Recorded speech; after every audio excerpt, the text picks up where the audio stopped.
Приветствуем вас на нашей странице. Меня зовут Иманалиева Имджан.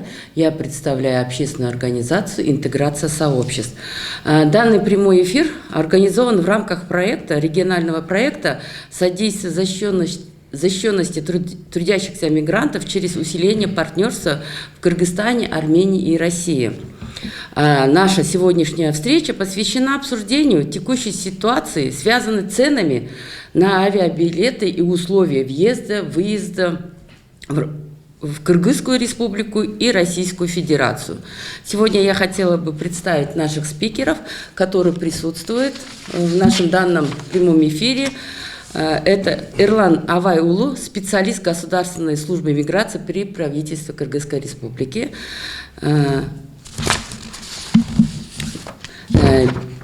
Бекбергенов Бакай Арстанбекович, ведущий специалист Кыргыз-Темиржолу, и Усманов Карим, заведующий отдела сертификации аэропортов и регулирования перевозок Агентства гражданской авиации Министерства транспорта и дорог Кыргызской республики.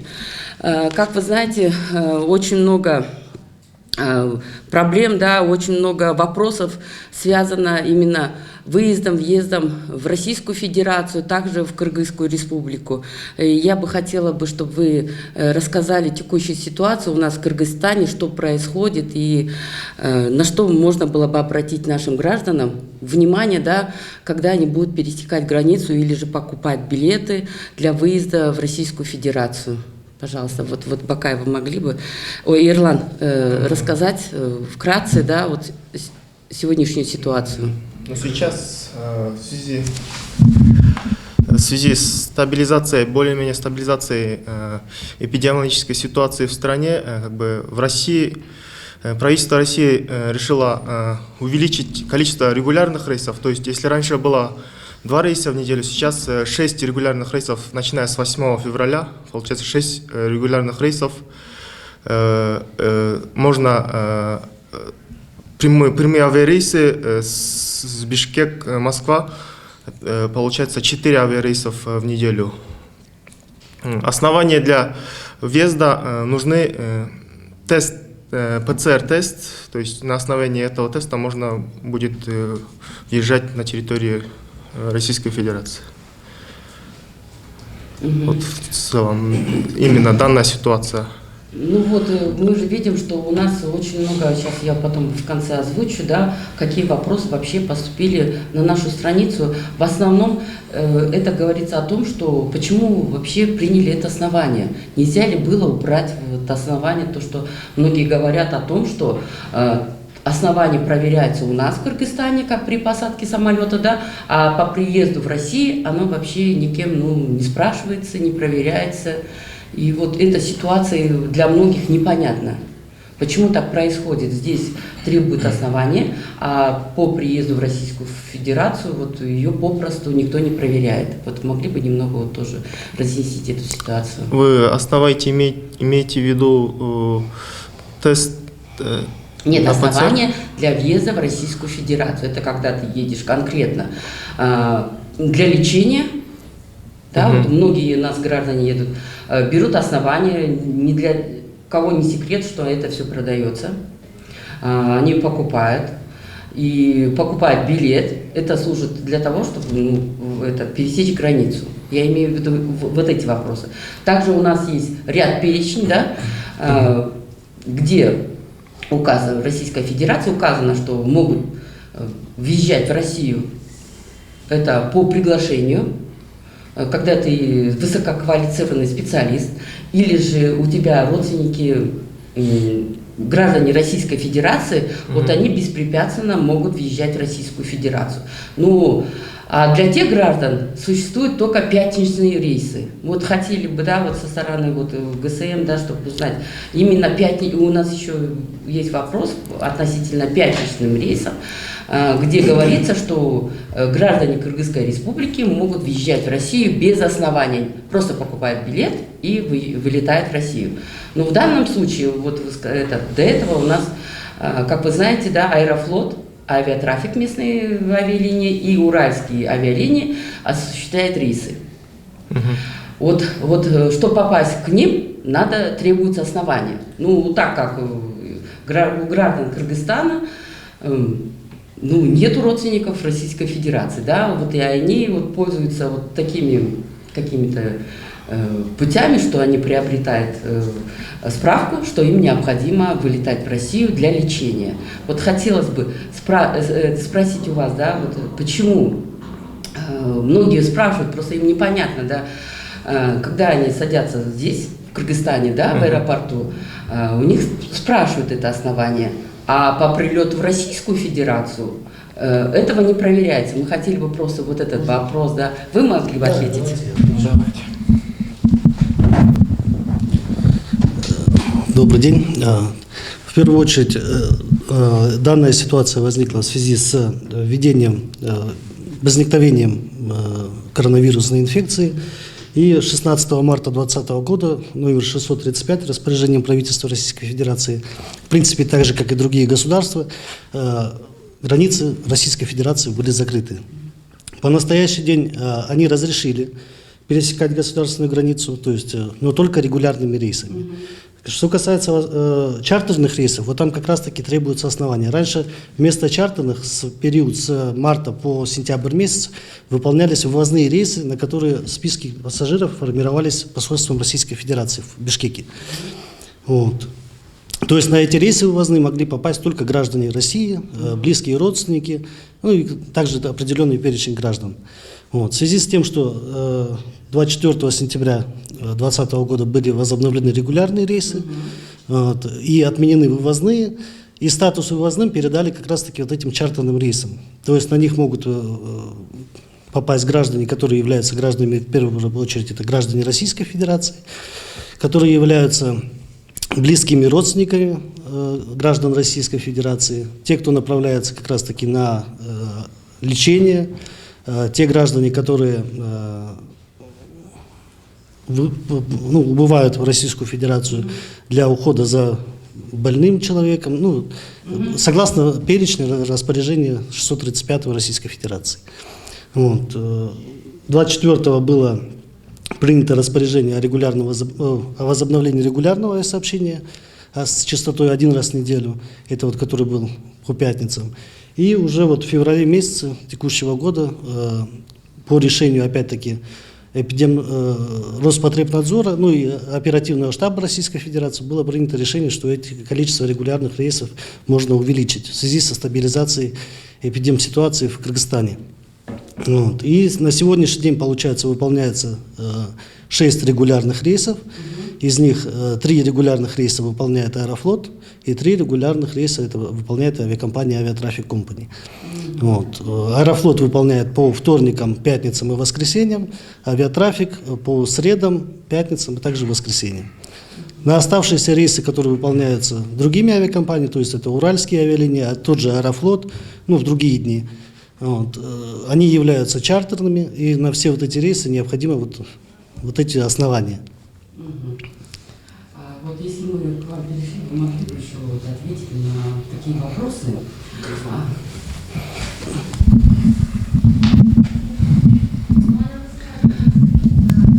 Спасибо за ваш ответ, но у нас еще существуют такие вопросы по стоимости билетов. Если взять последнюю ситуацию, то мы видим, да, на 9 февраля были открыты регулярные рейсы авиатрафиком, да, на февраль и март, в которые нам сообщили в авиакассах, что в течение часа они были раскуплены на 1,5 месяца. Стоимость билетов была около 35 тысяч сомов. В связи с этим у нас возникает еще много вопросов. Кто не успел, им предложили покупать по 150 тысяч сомов, рублей на Аэрофлот. Скажите, пожалуйста, откуда вообще формируется эта ценовая политика, да, и почему цены такие дорогие именно вот на Аэрофлот, вот чтобы купить, вот без основания. Почему-то наши продали вот авиатрафик за 35 тысяч сомов, да, а в данном случае, когда вот в Аэрофлот предлагается до 150 тысяч сомов. Вот, пожалуйста.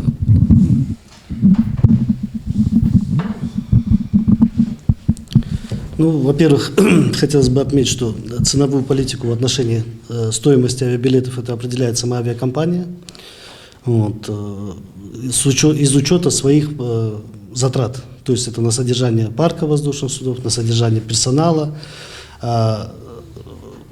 Потом туда закладывается стоимость за аэронавигационное обслуживание, как с государства вылетающего, также государство, которое он просто пролетает, и государство прибытия. Вот. Немаловажным фактором еще является стоимость за керосин. Это тоже как бы закладывается в стоимость билета. Ну и еще немаловажным фактором является то, что сейчас практически все авиакомпании, вернее, спрос пассажиров на авиаперевозки в основном идет по направлению с Кыргызстана в Москву. С Москвы в Кыргызстан там уже порядка 30% загружаемость этих рейсов идет. Поэтому, чтобы свои вот эти расходы покрыть, которые на перелет туда и обратно, вот, из этого как бы складывается сама стоимость. Это в отношении вот, компании «Авиатрафик».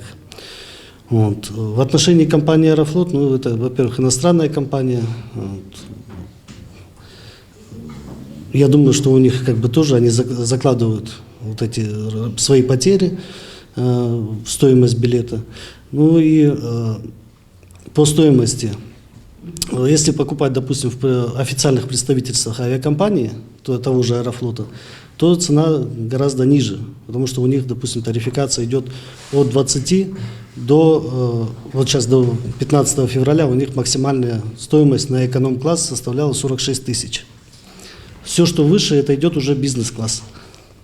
Вот. У авиатрафика стоимость за авиабилет составляла от 235 до 335 евро. Ну, как бы, в принципе, это нормальная стоимость, учитывая, что как бы, за время пандемии, вот, пока не выполнялись полеты, еще и курс доллара вырос, и курс евро вырос, поэтому тут... И также необходимо учитывать, что все оплаты, все свои расходы авиакомпании производят не в национальной валюте, они производят либо в долларах, либо в евро. Знаете, если раз уже пошло к вам, да, очень...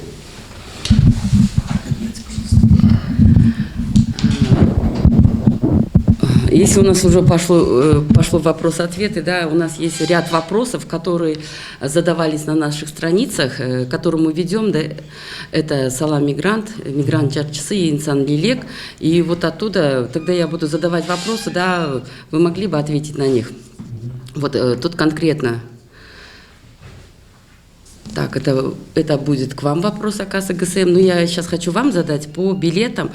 Такая ситуация, что она тут писала, что они купили билет в Москву, Алина, и у нее было на руках 3-летний ребенок.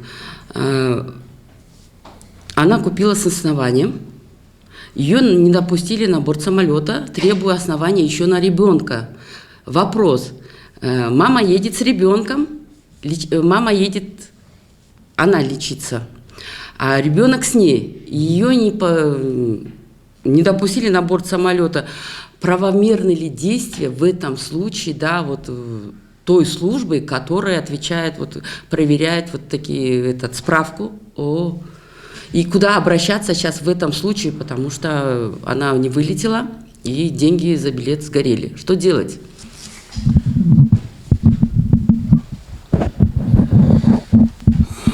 Ну, во-первых, касательно оснований, проверки оснований. Данные полномочия Российской Федерации, Российская, вернее, Федерация передала как раз-таки представителям авиакомпаний, которые находятся за рубежом. Вот. И поэтому в целях того, чтобы вообще все расходы по депортации любых граждан производятся за счет авиакомпании. И в случае, если авиакомпания принимает на борт как бы, лицо, у которого отсутствует основания, миграционная служба Российской Федерации обязывает авиакомпании за собственный счет как бы, депортировать данного пассажира обратно на территорию Российской Федерации.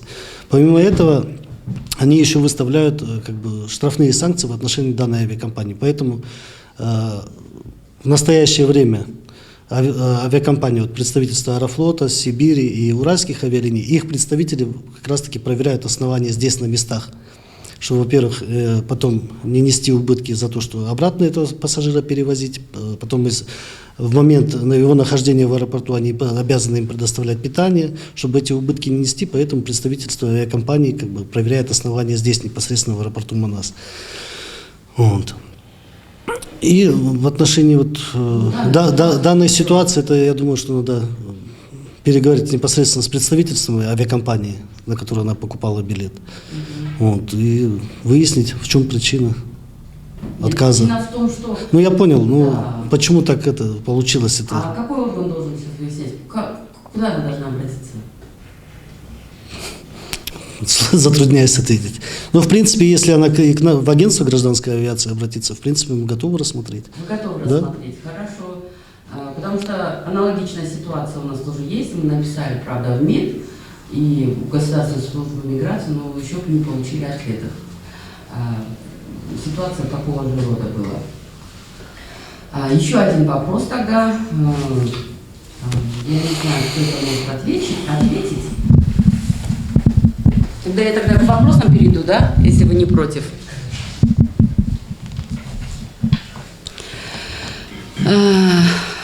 Ну, тут уже вопросы будут в Государственную службу миграции, наверное. Вы более конкретно в эту ситуацию разнесите. Тут именно Назира задает вопрос. Я приехала в Москву и не могу дать своего ребенка в школу, потому что от меня требуют справку о регистрации форма 3, хотя есть миграционный учет. Но завуч школы не хочет даже смотреть этот миграционный учет, регистрацию. Что делать, как быть, если такой закон, ребенок дома у репетитора учится, что делать? Вот такой вопрос у нас был. Что на основании, мы знаем, да, что граждане стран Евразийского Азиатского союза имеют право на бесплатное обучение. А в данном случае ребенка они принимают в школу. Вот, что делать и куда обращаться? Так, на основании чего они не принимают ребенка? Можете повторить, пожалуйста? Требуют у нее регистрацию форма 3. Хотя у нее есть форма 3. миграционный учет, да. Я вот точно не знаю, что такое форма 3. Ну, вот что ей делать и куда обращаться? Возможно, ей следует обратиться в посольство Кыргызской Республики Российской Федерации за уточнением вот данного вопроса, да. Так, еще вот, наверное, к вам, это Государственная служба миграции. Здравствуйте, задает вопрос Элеонора. Сауле, могли бы вы помочь по таким проблемам? Я приехала в Москву 15 августа и давали миграционную карту, и там цель визита указана частной. Могу ли я продлить регистрацию на год или же нужно пересечь границу? Если не выехать из страны, не депортируют ли в течение года или обязательно нужно выехать? Ну, сейчас нахожусь в Кыргызстане, сейчас поеду в Кыргызстан, я обратно, меня будут допускать в Москву. Ну, вот такой вопрос был, как написали, я так прочитала. Так, она, получается, с 15 августа, да, находилась в Российской Федерации? Да, она прилетела в Москву 15 августа. У нее в миграционной карте указана частная. Ну, по частной цели въезда она может находиться в течение 90 дней. Если этот срок истечет, то она в течение этого срока она должна была, если она, допустим, на длительную цель, на длительный срок остается, то есть она должна была приобрести соответствующий документ, если, допустим, на трудоустройство, то на основании трудового договора продлить данный срок. Но в ином случае, я думаю, это будет нарушение как бы, миграционного законодательства, и она должна будет выехать в течение 90 дней со дня въезда. Можно я Ирлану дополню, да, к вашему? Я вот Элеоноре я бы посоветовала бы все-таки выехать оттуда. Так вы уже превысили 90 дней свое нахождение. Цель визита это у вас, если частная.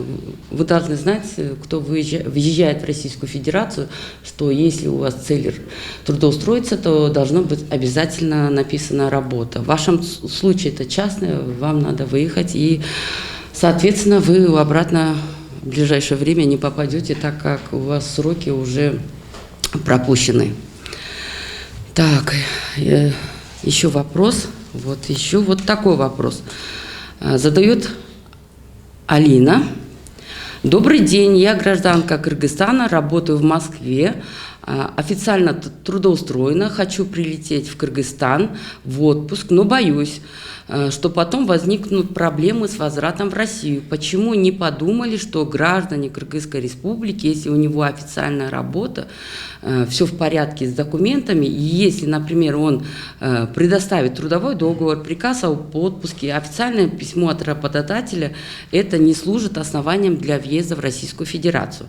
А если все, а сейчас все усложнили, написано, что надо быть высококвалифицированным специалистом с указанием пункта пропуска через госграницу Российской Федерации, направлены в ФСБ России и МВД России, в сфере ведения которых находятся организации работодателя. Есть, конечно, и другие пункты для основания, например, иметь родителей граждан Российской Федерации и так далее. Но почему не сделают основания для тех, кто официально трудоустроен? И потом, я могу прилететь в Москву без оснований только в пятницу, Аэрофлот и аэротрафиком в любое время по часам. Вопрос, это по часам? Моя подруга прилетела из Кыргызстана в Москву, но ей сказали, что без основания можно прилететь только в пятницу и только утренним рейсом.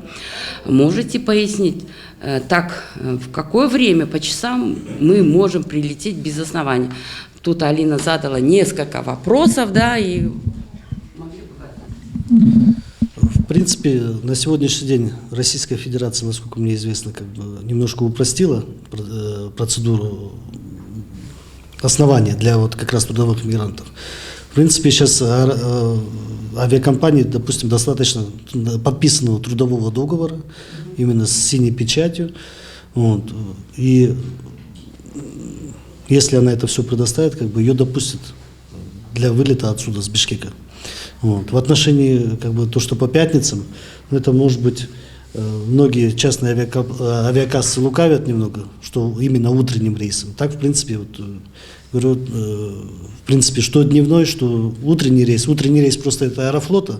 Возможно, авиакассы там в пользу их немножко это, ну как, подыграли или как. Вот. И вот, учитывая, что практически с сегодняшнего дня уже 3 рейса в неделю, поэтому, я думаю, проблем не должно возникнуть. Ну, какую-то гарантию она может получить, что, имея на руках трудовой договор, да, обратно вылетит? Да, без проблем. И у нее будет трудовой договор, и если будет действительно приказ, то, что она как в отпуск убывает, я думаю, это является основанием, беспрепятственно, и вернуться. В принципе, она также может просто там купить билет в два направления сразу, чтобы потом здесь не бегать и билет не покупать, не выкупать. Хорошо, еще вот такой вопрос. Так, каково расписание рейсов? Вопросы. Если вы скажете тогда, каково расписание рейсов и почему не выплачивают деньги за отмененные рейсы? Когда намечаются систематические рейсы с Россией, потому что много желающих выехать в это направление. Ну, билеты почему дорогие, вы уже ответили. Есть ли льготы на билеты, тут спрашивают. Прямые рейсы почему дорожать, чем через Турцию? И последний вопрос, тогда основания продают по 5000 сомов. Правомерно ли это?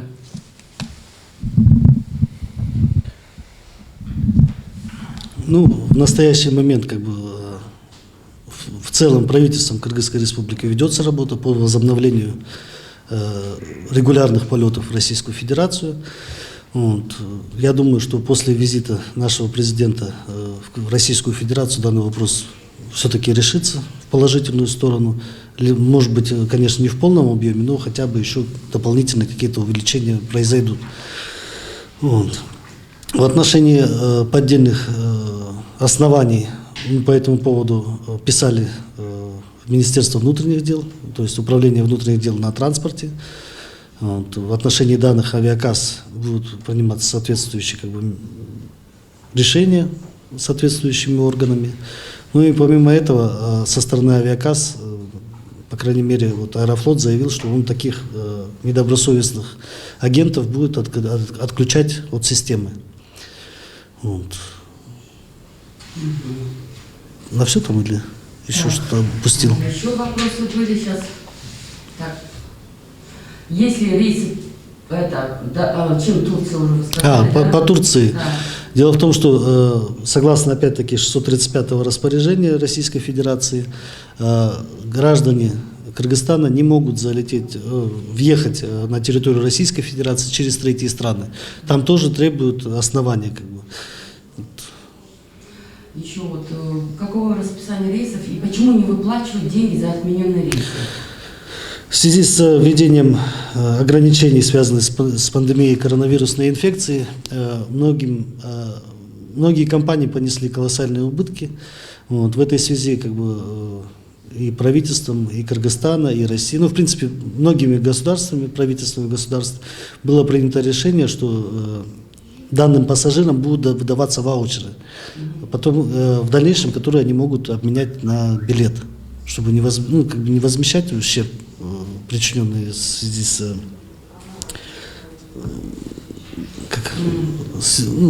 то, что дата прошла, и они не смогли воспользоваться их услугами, да, просрочено. Поэтому авиакомпаниями выдаются сейчас ваучеры, которые в дальнейшем граждане могут обменять на билет уже на другое время, правда. Спасибо. И тоже не надо забывать о том, что в настоящий момент в Российскую Федерацию только действует у нас один пункт пропуска, это через воздушные ворота. Железнодорожный транспорт у нас сейчас закрытый, автомобильный транспорт тоже. В этой связи действительно сейчас на авиационную отрасль очень большие нагрузки идут именно на перелеты в Российскую Федерацию. Поэтому тут и стоимость такая высокая, и это ограниченное количество рейсов, тоже влияет на это все. Я бы хотела предоставить слово вам. Пожалуйста. Нет, вы расскажите, пожалуйста, о своей работе. Да. Здравствуйте всем, во-первых. Да. 17 марта 2020 года в связи с ограничительными мерами от коронавирусной инфекции в России, в Казахстане, в Кыргызстане временно отменены из обращения пассажирские поезда все международного сообщения. На сегодняшний день возобновление курсирования поездов произойдет, наверное, после разрешения компетентных органов и открытия наземных границ 3 стран, то есть Российской Федерации, Республики Казахстан и нашей страны. Если граница откроется, то мы готовы поезда пустить. Вообще, а когда планируется? Планируется, я же говорю, после разрешения компетентных органов. То есть это пограничники, то есть врачи, наверное, я так думаю, главные врачи 3 стран должны договориться, как будем чтобы люди ездили. Но, в принципе, мы готовы открыть. Если нам откроют границу, пожалуйста. Мы хоть завтра запустим поезда. Очень хорошо, но еще хотелось бы о ценах. Какая была цена до пандемии? 13 тысяч, я утрированно скажу, 13 тысяч плацкартный вагон, в порядке 20 тысяч купейный вагон был у нас. Стоимость проезда от Бишкека до Москвы, а до Казани поменьше, до Новосибирска еще поменьше. Я думаю, что многие уже ждут открытия границ. Да, очень много вопросов поступает к нам тоже, но мы то же самое отвечаем нашим гражданам. У нас все просто, у нас железнодорожный транспорт. Вы что-нибудь добавили бы? Или по работе КСМ, какие вопросы к вам поступают? Есть еще вопросы насчет амнистии? амнистии. Да, саламатсыздарбы, мындай суроо болуп атат. Биз балдарыбыз менен Москвадабыз. Балдар школго барышат, бирок 1-2 административный штраф бар. Мен выдворение кылып койгон. 1 жылдан өттү, амнистия жакында болобу деген сөздөр болуп атат да, суроолор. Тут такой вопрос, что спрашивают наши подписчики о том, что будет ли амнистия для тех, которые находятся, есть запрет, кому запрещен въезд в Российскую Федерацию. Ну, эти вопросы будут прорабатываться совместно с государственными органами Российской Федерации. На данный момент, как бы во время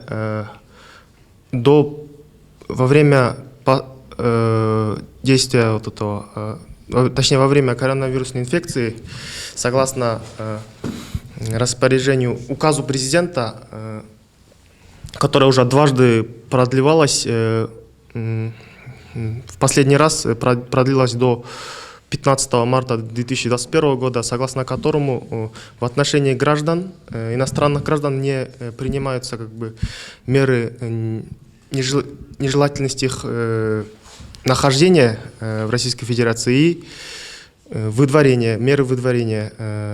Соответственно, до 15 марта 2021 года у граждан, у которых нелегальный статус, смогут в законном порядке урегулировать данный вопрос, обращаясь в соответствующие органы Российской Федерации.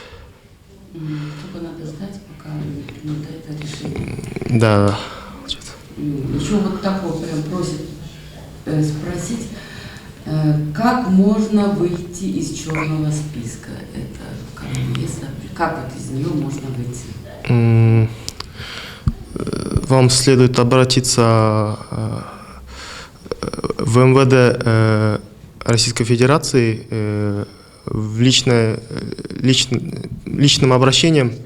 И нужно в первую очередь выяснить цель попадания в черный список.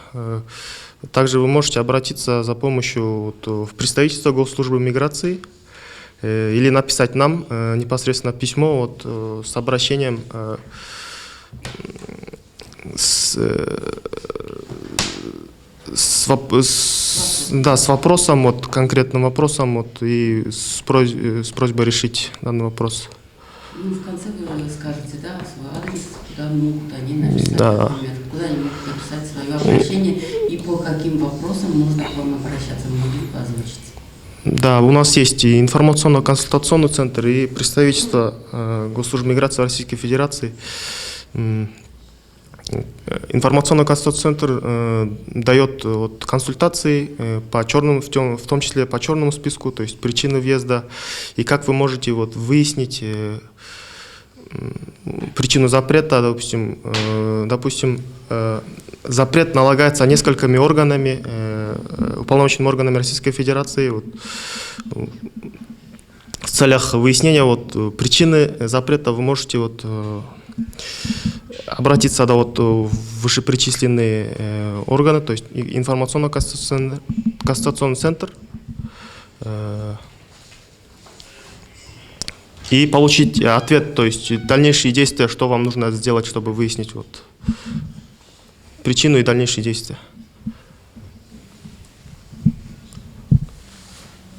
Ну, в этом случае они могут, эти граждане, обратиться к вам. И многие просто не знают, какая причина, и почему они вошли в этот список. И многие хотят выйти из этого списка. Да, такая ситуация часто случается, к сожалению. Нужно выяснять, уточнять. Хорошо, спасибо. Еще такие вопросы задает Луиза Суинбекова. Добрый день. У нас граждане купили билет год тому назад, хотят продать, но им сказали, что нельзя. Такой вопрос. Авиас вообще, Может, наверное, не людей, я так поняла, просто неправильно. Да, в принципе, они могут обратиться в саму авиакомпанию с заявлением, с просьбой о выдаче, возмещении стоимости авиабилета. за неиспользованный авиабилет.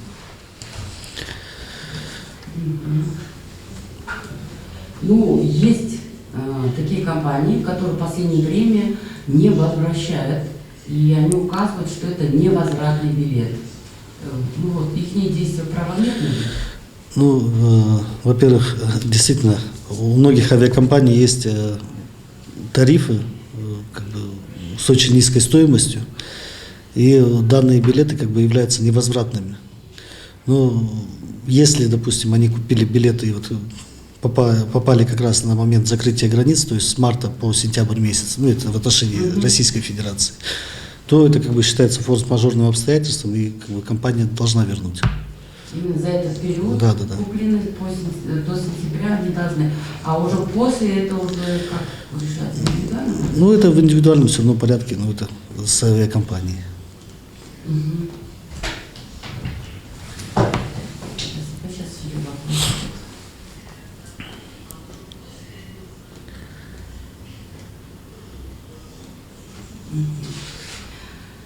Так, еще вот один вопрос. Почему с России дешевле билеты? Там стоят, например, 10 тысяч рублей, а с Бишкека в Россию 50 тысяч рублей.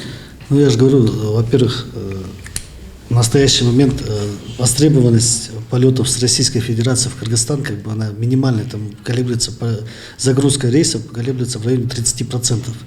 Поэтому авиакомпания в целях привлечения как бы пассажиров с Российской Федерации в Кыргызстан, они занижают стоимость билета на этом участке. Вот. Например, если брать, вот я буквально вчера узнавал, авиакомпании на регулярный рейс, если брать, допустим, в Российскую Федерацию с Кыргызстана, стоимость билета составляет 46 тысяч. Билет в оба конца, то есть туда и обратно, стоимость билета составляет 47 500. Ну это можно приобретать с России в оба конца. Да. Ну как с Бишкека в Кыргызстан и потом там через неделю обратно. Хорошо, ну вот это все-таки формируется. Ну это формируется в связи с затратами авиакомпании на выполнение данного рейса. Просто очень многие граждане волнуют, да, потому что вы понимаете, что это деньги, это высокие стоимость авиабилета, и не все могут ее осилить. Не, ну сейчас, если по аналогии брать, допустим, с аналогичным периодом 19-20 года, ну, то есть январь месяц, ну, обычно январь месяц, он всегда как бы загруженность рейса всегда была минимальным. Вот. Ну и в целом, если брать, вот, по вот этому направлению Бишкек-Москва в неделю выполнялось порядка 30 рейсов. И то есть, в принципе, в день выполнялось порядка 3-4 рейсов только по направлению Бишкек-Москва. В настоящий момент как бы только 3 рейса. Ну, естественно, это не покрывает всю потребность в перевозках. И думаю, что с возобновлением регулярного авиасообщения, также, возможно, возобновлением железнодорожных сообщений, это как бы повлияет на снижение стоимости на авиабилеты. Еще такая информация прошлась, то, что, наверное, все вопросы к вам будут адресованы. Да, очень злободневные такие вопросы, которые волнуют многих граждан. Они хотели бы, конечно, получить на все ответы. Прошла информация, что 28 марта по 30 апреля Аэрофлот прекращает вылеты, прилет в Кыргызстан. В связи с чем это связано и как будут осуществляться, кто будет осуществлять рейсы, да, и увеличатся ли местные там авиакомпании свои рейсы в Россию? Спасибо. Ну, по этому вопросу хотелось бы отметить, что официального уведомления российской стороны в адрес агентства гражданской авиации не поступало о том, что они прекращают полеты. Но я предполагаю, что это связано с тем, что в конце марта и в конце октября происходит переход на весенне-летний период и осенне-зимний период. И как раз в этот момент меняется расписание. Все авиакомпании практически меняют расписание там, по времени, по частоте, по дням. И я думаю, что это как раз-таки связано с этим. И в настоящий момент как бы у авиакомпании нет возможности реализовывать авиабилеты как раз вот после 28 марта. Потому что как бы, еще расписание не утверждено, еще нету ни расписания регулярного сообщения, ни по дням, ни по часам. Поэтому как бы, они пока приостановили просто продажу авиабилетов. Но информация о том, что они прекращают регулярное авиасообщение, как бы, в агентство гражданской авиации не поступала. Не поступало, да? Вот официальных подтверждений нет. Нету. Но на чартерные рейсы, вот они буквально на днях прислали запрос, что чартерные рейсы будут выполняться с 28 по 30 апреля. Только чартерные? Ну, чартерные это разовые. Ну да, это раз в неделю, 3 раза в неделю. Ну, это Какой? по мере, вообще чартерные, они осуществляются по требованию заказчика. То есть, если потребность есть, то авиакомпания выполняет. Если ее нету, то, естественно, Ну не да, выполняет. вы могли бы более детально рассказать о чартерных постоянных регулярных рейсах, чтобы наши подписчики, кто смотрит нас, они понимали, в чем разница. Ну, регулярные рейсы – это те рейсы, которые осуществляются согласно утвержденного расписания, согласно графика. Вот. А чартерные рейсы – это единичные рейсы, которые выполняются по требованию заказчика, либо лица юридического, либо физического. Только в этом разница. Это дает, как бы, он может быть разовый, может быть сезонный, ну, как бы, подразумевает нерегулярные перевозки, нерегулярные полеты. А регулярные, соответственно, что регулярные полеты согласно утвержденного расписания. Может быть, вы что-нибудь добавите? Могу и на русском. Вот, относительно вот чартерных рейсов Государственной службой миграции вот прорабатывался вопрос организованного трудоустройства, организованного вывоза граждан Кыргызской Республики в Российскую Федерацию со стороны российских работодателей и компаний было, то есть изъяснили желание в привлечении вот граждан в своих компаниях. Данный был на основе вот работы, был разработан алгоритм совместных действий по организованному вывозу граждан в Российскую Федерацию. Письмо было направлено в Роспотребнадзор. В настоящее время ответ от Роспотребнадзора еще не поступал, но под по предварительной информации вот решение по пропуску вот иностранных граждан принимается оперативным штабом, то есть на основе обращения уполномоченного государственного органа, в компетенции которого находятся вопросы вот ходатайствующего работодателя. Вот, на настоящий момент данный вопрос прорабатывается. Если сможем прийти к соглашению, то, возможно, будет организованы дополнительные чартерные рейсы в целях вот организованного трудоустройства граждан Российской Федерации. Вот, согласно вот, просьбам вот, работодателей. Я так понимаю, что идет соглашение, да, с ГСМ, я так поняла вас, что с целью трудоустройства. Да, ГСМ совместно с другими госорганами, там, МИД, посольство прорабатывал вопрос, разрабатывался алгоритм совместных действий по вывозу граждан в Российскую Федерацию, заинтересованных лиц. Да, которые могут ехать в Россию, да? Да, да. Но это ожидается в скором времени? Ну, пока на данный момент ожидается ответ. То есть нами официально было направлено письмо в Роспотребнадзор. Вот ожидается официальный ответ. Надеемся, что это как бы благополучно решится в хорошую сторону. Вот тут еще один вопрос. Сизге болуш керек, кыргызча. Мен граница ачылса, мурдакыдай Казакстанга кирип чыксам болобу дейт. Азыр эч жакка чыкпай эле мен 15 мартка чейин Кыргызстанга барып келишим керекпи? Азыр барып келиш аябай кыйын болуп жатат. Анан с основанием менен чартерный рейс менен келсем, цель визита өзүм указать кылып келе аламбы деген. Түшүндүңүз да, мен граница ачылса мурункудай Казакстанга кирип чыксам болобу? Азыр эч жакка чыкпай мен 15 мартка чейин Кыргызстанга барып келишим керекпи дейт. Суроолор берип атат да. Азыр барып келиш аябай кыйын болуп жатат. Анан с основанием менен чартерный рейс менен келсем, цель визита өзүм жазып коембу деген сөз болуп атат да. Мен түшүнүгүм боюнча Азыр бул жаран ошондо Кыргызстанда болобу? Бул жаран Россияда. Россияда. Мурун болсо Казакстанга кирип чыккан болчу.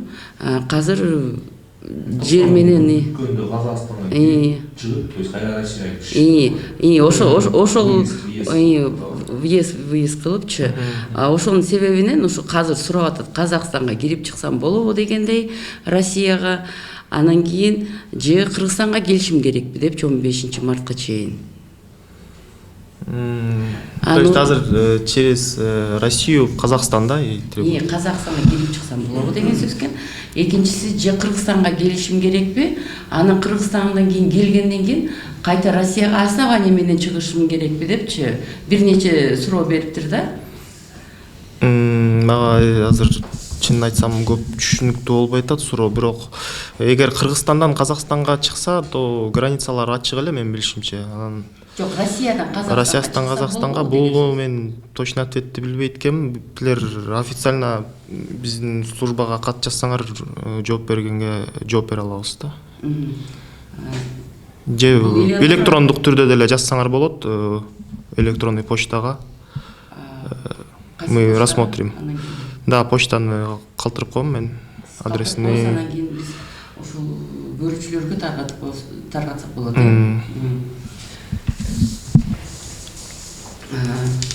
Ну, еще, может быть, у кого есть что добавить, рассказать о... Вот этому вопросу 7 февраля текущего года Республика Казахстан решением оперативного штаба, опять-таки, в связи с ухудшением эпидемиологической ситуации, приняла распоряжение, которым указала, что иностранные граждане не могут пересекать государственную границу только регулярными рейсами Республики Казахстан. В отношении других пунктов пропуска государственной границы они указали, что там необходимо иметь основания, либо также по аналогии, как и Российская Федерация. То есть либо близкие родственники, либо... Единственное, они добавили там еще обучающиеся. В Российской Федерации этого нету, но Республика Казахстан как раз таки прописала, что для лиц разрешается пересечение государственной границы для лиц, которые обучаются на научном факультете в учебных заведениях Республики Казахстан. В данном случае, значит, пересечение границ России, Казахстан, граждан Узбекистана невозможно. Да. Только регулярными рейсами. Через самолеты? Через самолеты, через воздушные пункты пропуска. Есть у вас что-нибудь добавить, какие-то рекомендации дать нашим гражданам, чтобы они, что делать в той или иной ситуации, вы сказали, но общие какие-то рекомендации с вашей стороны? Ну, во-первых, все-таки хотелось бы посоветовать нашим гражданам приобретать авиабилеты в более известных даже авиакассах, потому что сейчас многие приобретают билеты в частных маленьких авиакассах, которые при продаже авиабилетов предлагают свои услуги, в том числе и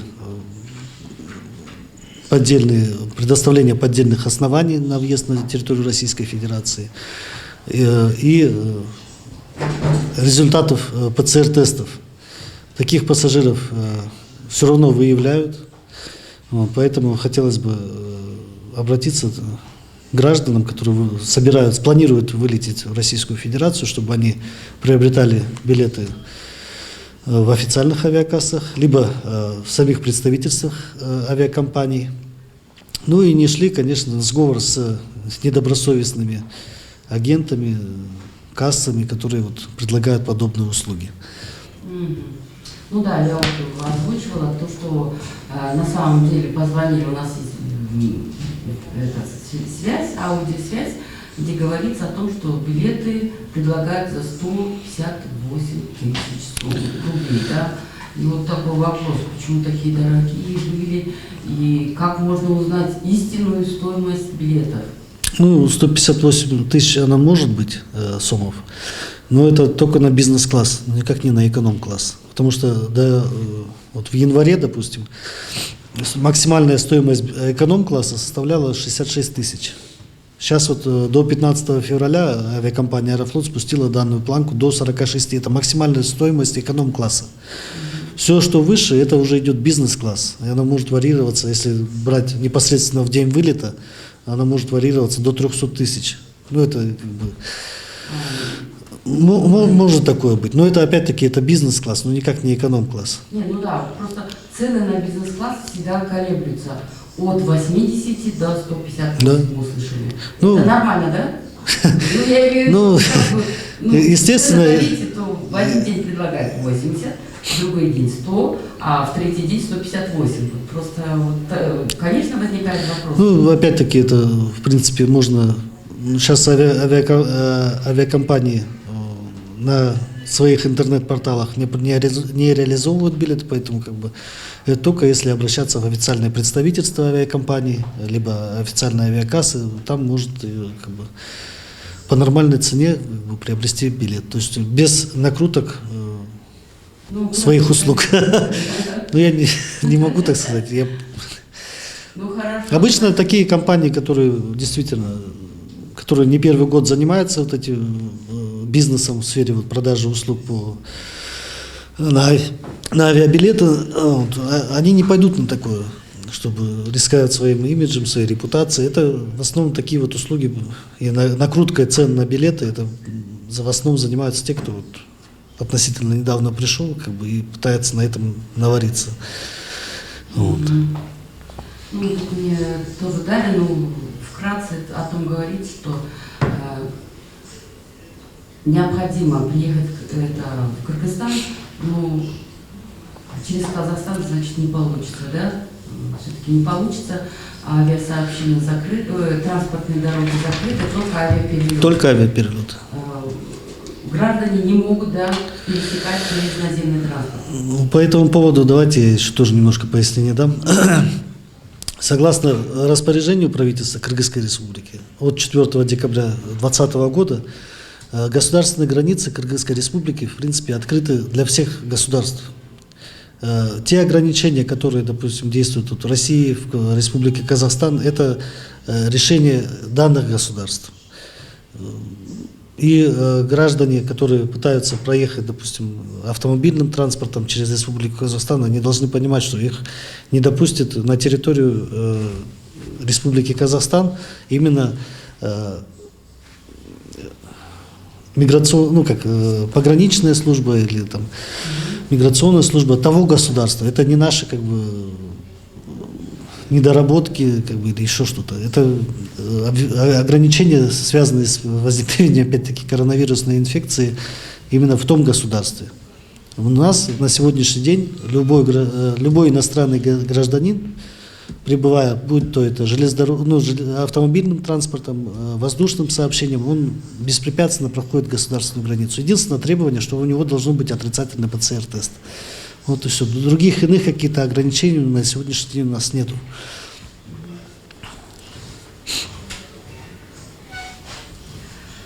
Вот, наверное, к вам вопрос, да, следующий. Да, сегодня столько вопросов. Задает вам Нурия Тимирова. Здравствуйте. Как может отразиться деятельность ГСМ, Государственной службы миграции, после реструктуризации под Министерство занятости и социальное развитие? Или же лучше, если она будет отдельной структурой? Ваше мнение? Ну, мое личное мнение, то, что да, как бы будет лучше, если Государственная служба миграции будет отдельной структурой. Но, насколько я знаю, сейчас еще не определились, то есть куда будут какое министерство будет относиться, будет ли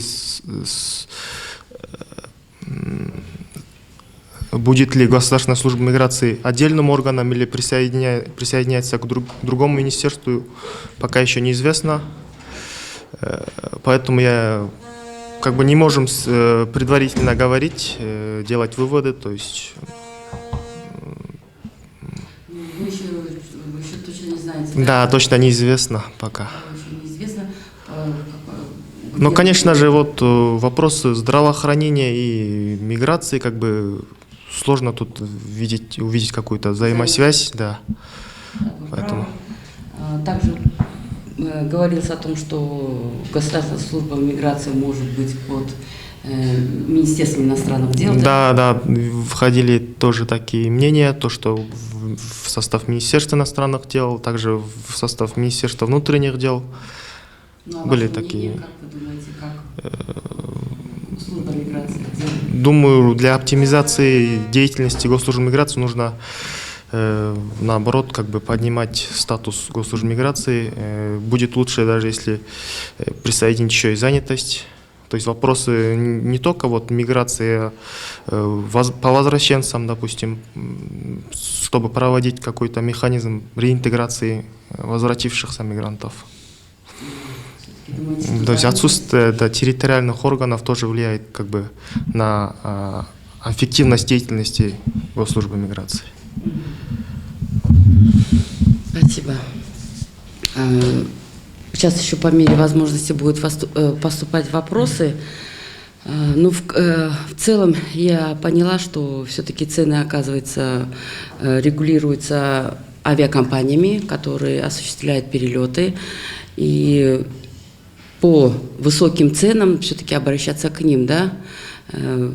Если это аэротрафик, авиатрафик, который местный авиаперевозчик, то в этом случае, да, у нас просто возникали вопросы, да, до пандемии, да, билеты стоили порядка от 10 до 15 тысяч сомов, да. Сейчас же мы видим ситуацию, что она поднялась до 35. Ну, вы уже вкратце рассказали, что это связано с издержками, да, содержанием, и я не знаю еще какие-то другие вот свои какие-то ценовая политика, да, а вот со стороны Аэрофлота, да, то, что вот именно они предлагают бизнес-класс, это все-таки иностранные авиакомпании, которые устанавливают свою цену. А в этом случае вот со стороны вот ГСМ, да, могут ли вы сделать запрос, вот почему именно вот такая вот с вашей стороны сделать запрос, да, вот Аэрофлот, почему такая ценовая политика, почему именно такие дорогие билеты? Именно в этот же период могут приобретать, да, подешевле, значит, билеты с основанием и бизнес-класс, я так понимаю, этот же самолет, только дорого, но без основания.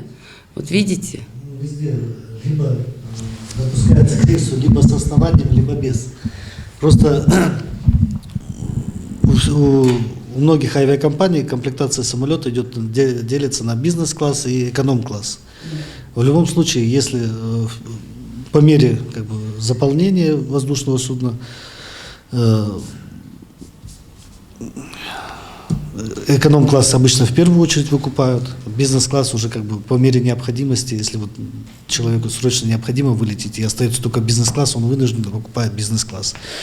Но есть такая категория граждан, которые, в принципе, предпочитают летать именно бизнес-классом, потому что там более комфортные сиденья, более комфортные условия. Вот. Они просто-напросто покупают себе эти как бы условия. Вот. А касательно оснований и без оснований, еще раз повторюсь, основания необходимы только на чартерных рейсах, которые выполняются авиакомпаниями. На регулярные рейсы Необходим только отрицательный ПЦР-тест. Все, больше ничего дополнительного не требуется. Спасибо вам большое.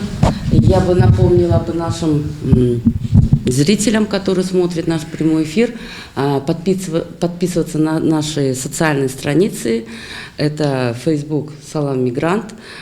Также мы в Instagram. Подписывайтесь, пожалуйста. Мы готовы там отвечать на ваши вопросы.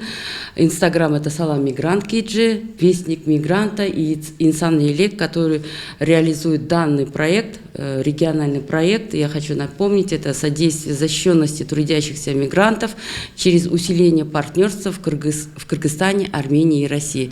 Ну и в конце я бы хотела бы, чтобы вы свои пожелания сказали нашим телезрителям, зрителям, которые смотрят, да. Начинайте с аэропорта.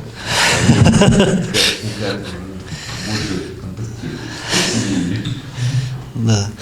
Вот. Ну, я все-таки, как и все граждане, надеемся на скорейшее восстановление всех сфер деятельности после вот этой пандемии коронавирусной инфекции.